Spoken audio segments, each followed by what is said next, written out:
นี่มันบอนเพิ่นเอาอย่างก็ดอกไม้เนาะ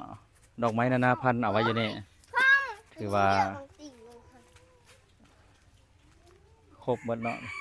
ห่มเย็นสบายต้นไม้ที่ว่าดอกไม้ที่ว่ามักห่มเพิ่นเอาไว้อยู่นี่เนาะ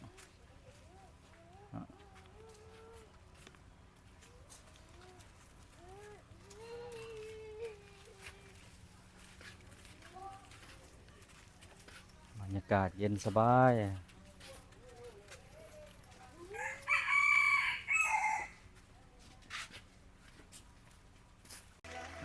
ครอบครัวกำลังพากันเกลือปลา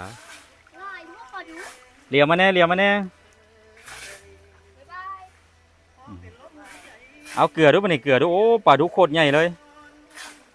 ปลาข้ามปลาเงินอ๋อสุดยอดเลยโคตรหลายเลย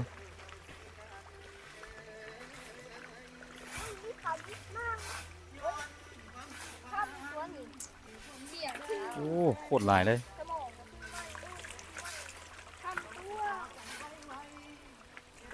สงวนไปเรื่อยๆเกลือไปเรื่อยๆก็เลยใหญ่สุดยอดความใหญ่เลยเนี่ยหลายกิโลเติบ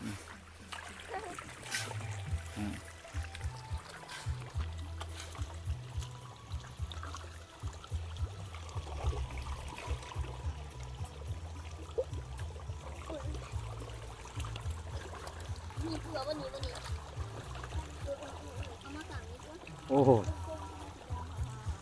10 โลประจักปลาดุกใหญ่เนี่ยโอ้โห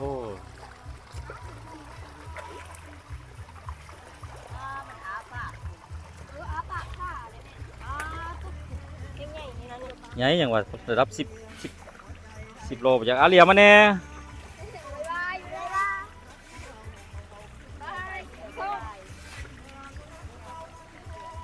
ระวังเด้อระวังโทรศัพท์ตกระวังเครื่องตกลงเด้อป่ากินเด้อ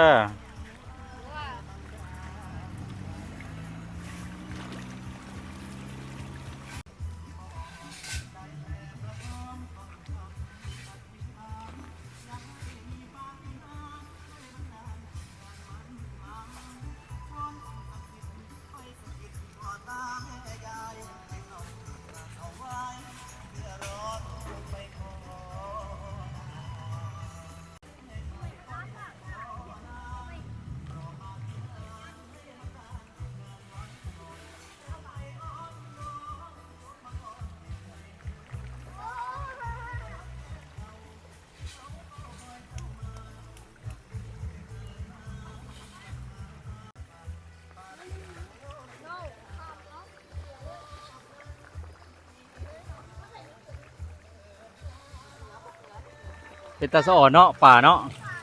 โคตรหลายเลยป่าระดับ10 ปลายโลสูงสุดแล้วเนี่ย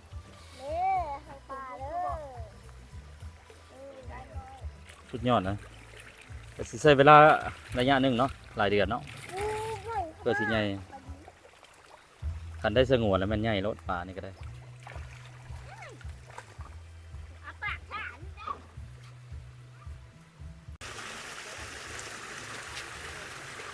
ปลาดุกใหญ่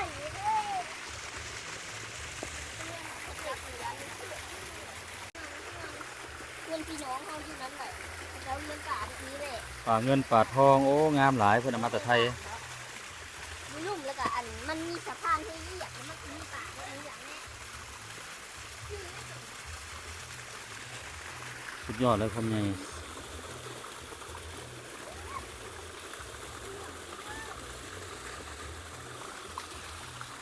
โอ้มันจะไปน้ำข้นเลยเนี่ย